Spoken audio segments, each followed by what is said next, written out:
Do you or someone you know want to get into Beyblade but you're not quite sure where to start? Then this is the video for you. Hey, what's up YouTube? Robin from SpinFinish here to teach you all you need to know about getting into Beyblade X. So with that said, let's get right into it. First things first, to clear up any confusion, we need to explain what makes each Beyblade generation different from one another. Beyblade, originally named Bakugan Shoot Beyblade, is the first generation, characterized by its primarily plastic designs. The generation after that, more commonly known as the Metal Fight era, introduced thicker metal wheels known as fusion wheels for their primary points of contact in battle. Beyblade Burst preceded that, giving the game a much needed facelift by introducing the new burst mechanic, which our newest and current generation, Beyblade X, adopts and implements to its fullest potential. Each generation of Beyblade is not compatible with one another, and therefore cannot be used to compete against each other in any kind of format. But don't worry, fans of older generations, Beyblade X has remade a few beloved designs to be used in this current format.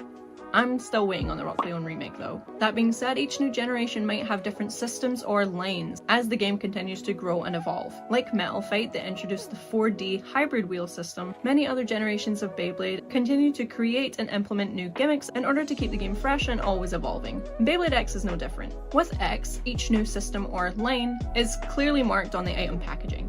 Isn't that so convenient? As it stands, Beyblade X currently utilizes the BX system, Basic Lane System, UX, Unique Lane System, and the newest CX, Custom Lane System. I'm throwing a lot of letters out there, but don't worry, it'll make sense soon. So let's get into it a little bit more. The BX system was the first line of blades released when the game came out. As the name would suggest, the blades are pretty basic in comparison to those that came after. But don't be fooled, basic doesn't mean that these guys don't pack a mean punch. One of the best blades in the game came out with the BX system and is still a staple in many competitive decks to this day. The UX system introduced new gimmicks to the game, blades such as Samurai Saber with their unique dagger gimmick, or Silver Wolf with its unique free-spinning plastic blade. UX is defined by each blade's unique gimmick and characteristic. The newest lane, CX, introduces a whole new world of customization, thus aptly named the Custom Lane. Unlike the previous systems, CX now sports 5 unique parts as opposed to the previous unique 3. Instead of the usual blade, ratchet, and bit, the CX blades are made up of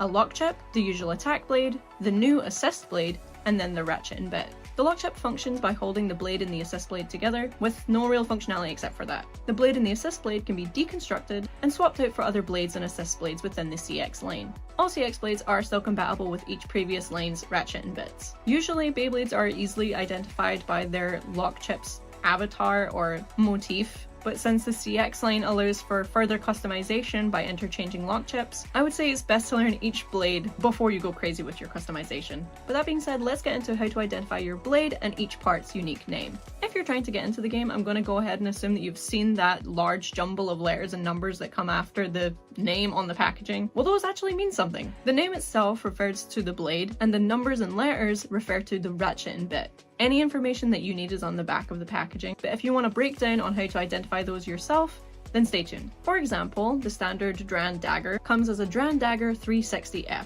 The Dran Dagger refers to the blade, the 360 refers to the ratchet, and the F refers to the flat bit. But we'll get to the breakdown of those in a bit. Another example is the CX Lane's Dran Brave S660V. Truly, you're playing Scrabble when you're trying to buy these parts. Dran Brave is the blade, S refers to the assist blade slash, 660 refers to the ratchet, and V refers to the vortex bit. Like I said before, each lane is clearly marked on the box, so don't be confused if there's an extra letter or number here or there. So now with all of that out of the way, let's get into what each part does. The metal blade is where all primary points of contact are going to be during battle. These will affect how your Beyblade interacts with your opponent's Bey the most. Attack blades tend to have sharper protrusions, some having multiple for insane barrage attacks, some having just 1 or 2 for insane high-impact killing blows.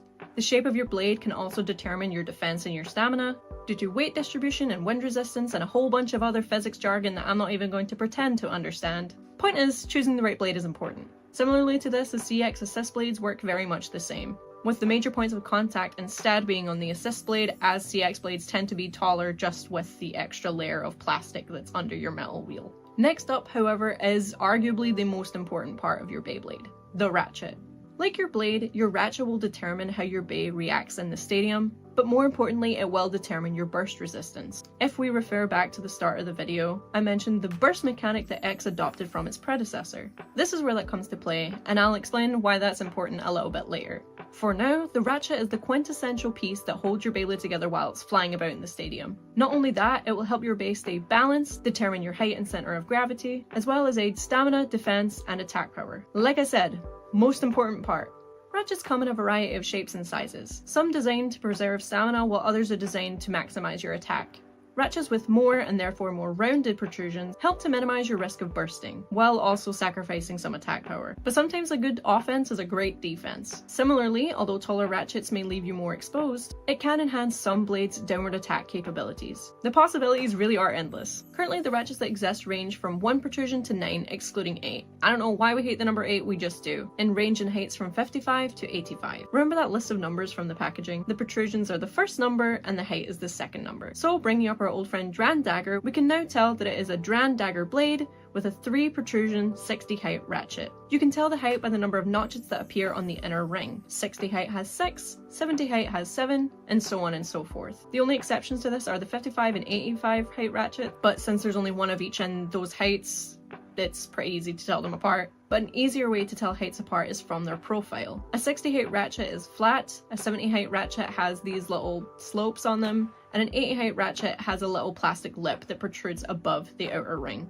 With ratchets out of the way, let's move on to the bit. The bit is the bottom part of the Beyblade that the rest of the body spins on. Similarly to your ratchet, your bit can also determine your blade's burst resistance. Attack bits have a thicker piece of plastic that sits in the middle of the shaft, meaning you can land those large attacks without the immediate stress of having all your Beyblade parts flying across the stadium. It's not out of the question, but it balances risk with reward. But most importantly, your bit ultimately influences your Beyblade's movement pattern in the stadium. Flatter, narrower bits like Rush and Low Rush will behave more aggressively than ones that are more rounded, such as Ball and Orb, with the latter having better defense and stamina as a means of balancing out. What sets Beyblade X apart from all the previous generations isn't even the blades themselves, it's actually the stadium. Beyblade X introduces the extreme rail mechanic, allowing for high-octane battles and insane blink-and-you'll-miss-it moments. Each bit is fitted with numerous gear teeth that interact with the X-rail, allowing them to dash from one end of the stadium to the other in lightning speed. This is what defines Beyblade X. The ratio of gear teeth on your bit directly influences how fast and how consistently your Beyblade interacts with the rail,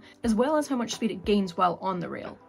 Now that we've covered all the basics, we can go back to our dear old friend Dran Dagger, and we can now tell that the blade comes with a 360 height ratchet and a flat bit. The flat bit is narrow and flat, therefore it is an attack type blade, and due to the amount of protrusions on the blade, we can tell that it will deliver a bunch of barrage attacks. Did you find this video helpful? Would you like to see more content like this in the future?